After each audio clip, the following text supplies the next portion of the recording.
میں آپ سے سب سے بلکہ پوچھنا چاہوں گا واٹس یور فیوریٹ ذکر؟ ویسے تو بہت سے اذکار ہیں لیکن واٹس یور گو ٹو ذکر کہ جب آپ فری ہوں اور آپ آڈینس کو بھی بتانا چاہیں کہ جی ہاں یہ آئی لو دس ذکر.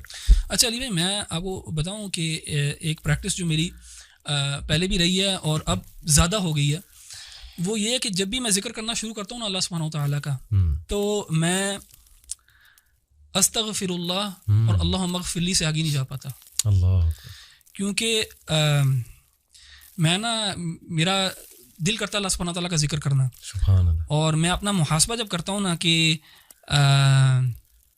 میری عبادات کا نماز کا جب میں محاسبہ کرتا ہوں تو میں استغفر اللہ اللہم اغفر لی سے آگے نہیں جا پاتا. سبحان اللہ. کہ میں اللہ تعالیٰ کا استغفار کرتا رہتا ہوں کہ اللہ تعالیٰ مجھے معاف کر دے تاکہ میں اس کے بعد چاہتا ہوں کہ میں سبحان اللہ الحمدللہ اللہ اکبر لا الہ الا اللہ اور رسول اللہ صلی اللہ علیہ وسلم کے اوپر بھی درود اللہم صلی علی محمد. لیکن میں نے recently I find myself just saying اللہم اغفر لی یا استغفر اللہ.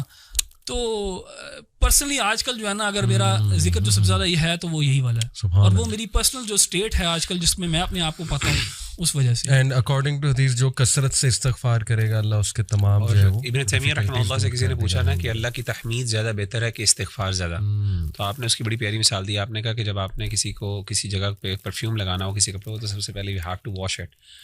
سو اس کی پرفیوم تو تحمید اللہ کی تو وہ ایک خوشبو ہے اور آپ کی گندگی جب تک صاف نہیں ہوگی تو سبحان اللہ یعنی استغفار کئی دفعہ پریسیڈنس رکھتا ہے اور سبحان اللہ. Amazing example. اچھا while I agree with what Ahmed بھائی نے کہا ہے لیکن آن دا کنٹریری اگر آپ دعا دیکھیں یونس علیہ السلام کی تو اس میں آپ کو ایک دوسری پکچر ملتی ہے. میرے لیے پرسنلی جو ہے نا حوقلہ جس کو کہا جاتا ہے لا حول ولا قوت الا باللہ, یہ بہت امپاورنگ مجھے بہت امپاورنگ دعا لگتی ہے کیونکہ اس میں جو ہے نا وہ اس بات ہے اللہ تعالیٰ کی طاقت اور قدرت کا.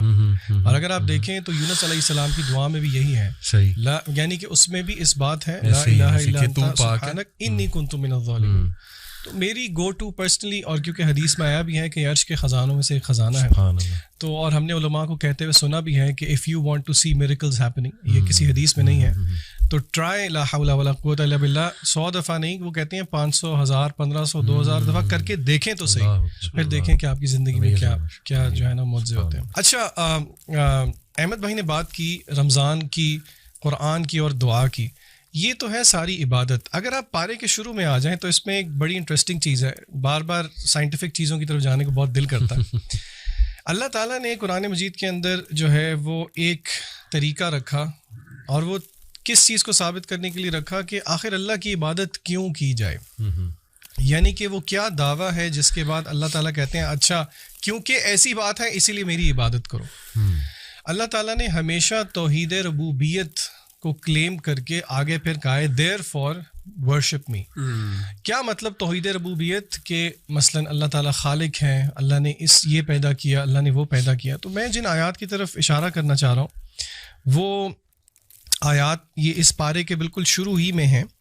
اللہ تعالیٰ فرماتے ہیں ان فی خلق السماوات والارض واختلاف اللیل والنہار والفلک. لمبی آیت ہے بیسیکلی جس میں اللہ تعالیٰ نے تخلیق کا ذکر کیا, آسمان اور زمین کا, دن اور رات کے ہیر پھیر کا ذکر کیا, کشتیوں کی جب وہ دریا پہ چلتی ہیں لوگوں کو فائدہ دیتی ہیں, آسمان سے جب بارش برستی ہے, یعنی کہ it is the manifestation of Allah تعالیٰ's کریشن.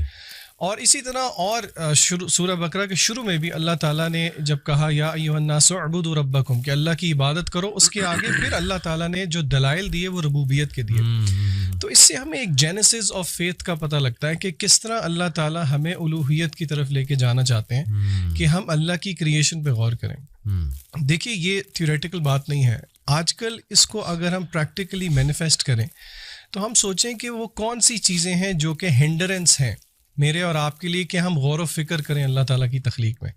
آپ کو یاد ہوگا پچھلے سال ہم ایک ٹرپ پہ گئے تھے سب اکٹھے, اور اس ٹرپ پہ ہم نے کیا کیا تھا, ڈیجیٹل ڈی ٹاکس کیا تھا, اور ہم نے رات کو بیٹھ کے سب نے لیٹ کے آپ کو یاد ہوگا آسمان کی طرف کوئی گھنٹہ 1.5 گھنٹہ جو ہے وہ تاروں کو آبزرو کیا تھا, سورہ ملک سنتے, اور ہم سب نے ایگری کیا تھا کہ اس طرح ٹائم نکال کے اللہ کی کریشن کو شاید ہی ہم کبھی آبزرو کر رہے ہیں. بالکل صحیح. تو ہم اپنے بہن بھائیوں کو یہ مشورہ ضرور دیں گے کہ آپ کبھی نہ کبھی اپنے آپ کو تھوڑا سا کٹ آف کر کے اس پہ غور و فکر ضرور کریں, کیونکہ اللہ تعالیٰ نے اس کو دلیل بنایا ہے اپنی الوہیت کے لیے. تو I think this is very empowering. ویسے یہ جو ربوبیت آپ نے بات کی, اٹس اے بیوٹیفل کانسیپٹ. اس کو اگر تھوڑا سا اور ہم آڈینس کے لیے ایکسپلین کر دیں تو بڑا امپاورنگ ہوگا کہ ایگزیکٹلی توحید ربوبیہ میں کیا کیا جو ہے وہ آتا ہے. میرے خیال سے شیخ مغیرہ سے میں ریکویسٹ کروں گا کہ آپ ربوبیت پہ تھوڑا سا ذرا ایلیبوریٹ کر دیں پلیز. جی, اس میں نا توحید ربوبیت میں بنیادی طور پہ ویسے تو اللہ تعالیٰ کا خالق مالک ہونا, تین بڑی چیزیں ہیں کہ اللہ خالق ہے اور دوسرا اللہ مالک ہے, یعنی whatever Allah has created Allah کی وہ ڈائریکٹ پوزیشن میں بھی ہے اور اللہ کے ڈسپوزل پہ بھی ہے, اور تیسری چیز اللہ قدیر بھی ہے. یعنی یہ تین, الملک والقدرہ اور ایک خلق, یہ تین بڑی کوالٹیز عام طور پہ توحید ربوبیہ کے اندر کوٹ کی جاتی ہیں. یعنی اللہ تعالیٰ نہ صرف خالق ہے, اللہ آنر بھی ہے, اور اللہ کے پاس نہ صرف اللہ خالق ہے تو اللہ کے پاس ایک نیچرل رائٹ بھی ہے, اور تیسرا اللہ کا ڈسپوزل بھی ہے, یعنی اللہ کے مرضی کے مطابق کچھ پتہ ہل بھی نہیں سکتا. یہ تین کوالٹیز جو ہیں یہ پرائمریلی ایک توحید ربوبیت کا کانسیپٹ ہے, اور میں سمجھتا ہوں جس بندے کے اندر توحید ربوبیہ کا کانسیپٹ صحیح معنوں میں انٹرنلائز ہو جائے نا, وہ کبھی بھی شرک نہیں کر سکتا, کیونکہ توحید ربوبیہ necessarily necessitates actually in fact to الوہیہ. اور یہی اللہ تعالیٰ نے ہمارے ہاں عام طور پہ بعض دفعہ یہ کہہ دیا جاتا ہے کہ توحید الربوبیہ بندے کا پرفیکٹ ہے, توحید الوہیہ نہیں. صحیح اس میں جو محققین کی رائے وہ یہی ہے کہ توحید الربوبیہ اگر ایگزمپلری ہو تو it should necessarily lead to توحید الالوہیہ, اور جو بندہ ایکچوئل میں انٹرلائز کرے کہ مالک بھی اللہ ہے, خالق بھی اللہ ہے, اور قدرت بھی اللہ کی ہے, تو یہ ساری چیزیں باقی why is anyone a third person worthy of worship in that.